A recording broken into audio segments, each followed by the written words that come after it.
Dito naman banda, oh. Nadamay na.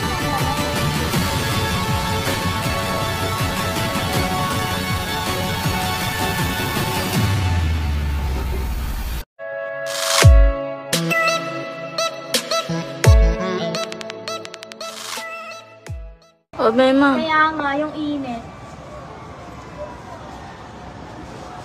Baka mamulog yung phone ko. Ano naman? Huwag mo, sa story ko pa ano yun. Ano naman?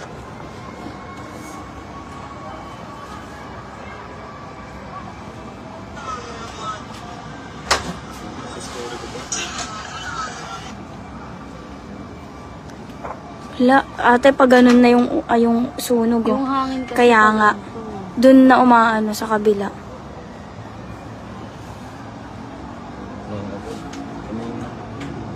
Oh, yun. 7:40 nag-start yan. Ay, 8. Tama, 7:40.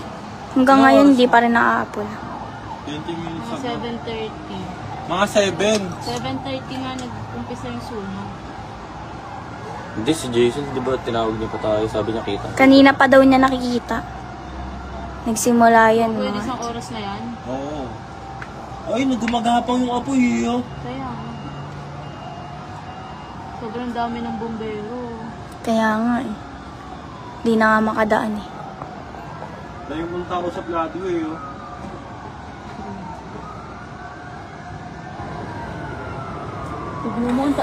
Dapat dalawa lang. Manong, marisa kayo dyan!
Sige, ako ulit. Kuha tayo.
Mga kapasikenyo, no, ang inyo nga pong nakikita ay ang live video coverage ng Balitang Pasigueño dito sa nagaganap na sunog sa may Ramos Bill.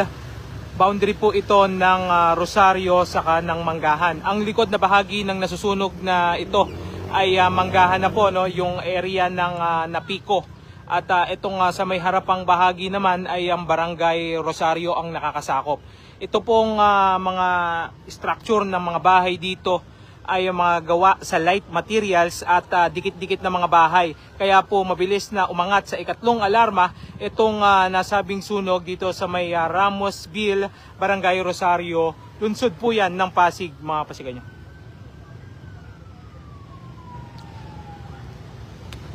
Para sa mga nagtatanong, nasa third alarm ang huling impormasyon na nakuha ng grupo ng Balitang Pasigueño, no? At nananatili nga pong malakas pa rin ang apoy dito sa nasabing sunog.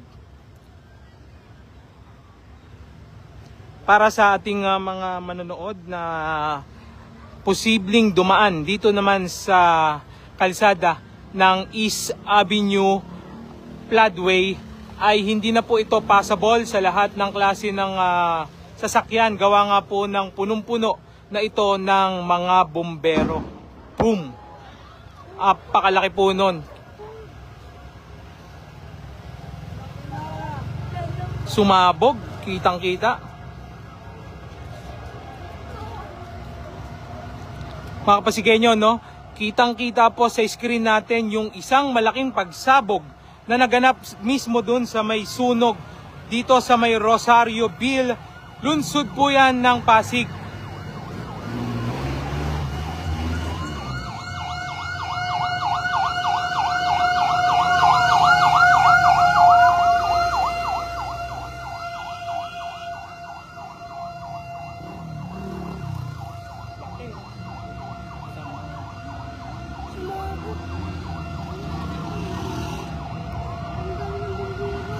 Mga Kapasigenyo, no, dito sa kinukuha na natin, ito mismo nang galing yung malaking pagsabog mula sa nasusunog na mga kabahayan dito sa may Rosario Bill.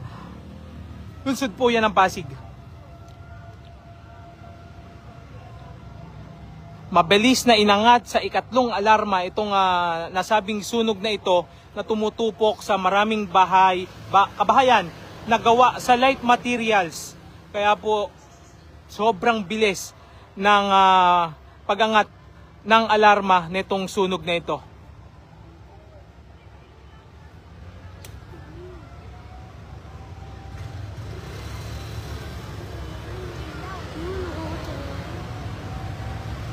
Ramdam na ramdam ko yung vibrate nung kaninang pagsabog doon mismo sa nasusunog na mga lugar.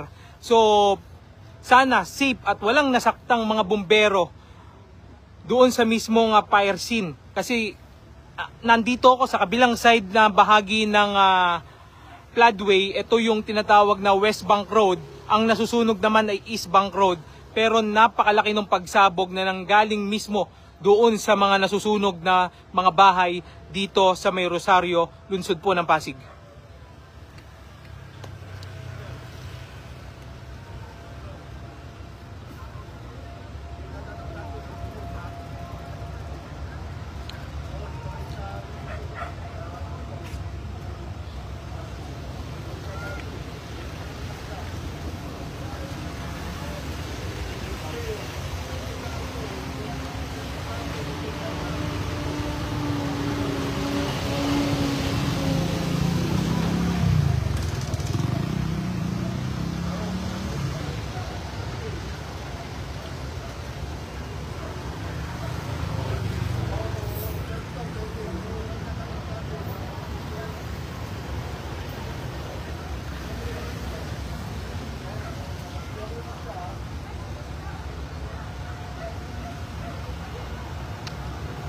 Inaagapan ng mga pamatay sunog ang Velasco Avenue na Pico Manggahan dahil yung likod na bahagi nitong nasusunog na ito ay residential area naman ng Barangay Manggahan at masisikip ang kalsada ron at tawag dito, napakahirap pumasok ng mga malalaking bombero, kaya maliliit na bombero lang ang nakakapunta ron. Ang kagandahan doon mga kapasigenyo, no, marami ng bombero ang nakaantabay doon sa area na yon.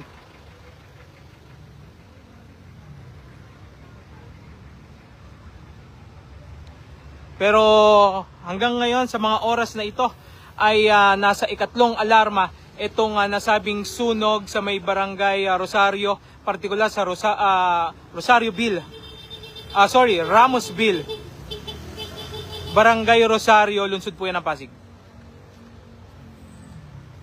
Sa mga nagtatanong kung anong pinagmulan nitong sunog na ito, ay nananatili pa po itong under investigation ng ating Bureau of Fire Protection, at mamaya ay hihingi tayo ng impormasyon at mangangalap tayo ng impormasyon sa ating mga Bureau of Fire Protection kung ano ang posibleng naging sanhi na itong sunog na ito na tumutupok sa napakaraming kabahayan dito sa may Ramosville, lungsod po yan ng Pasig.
Sorry?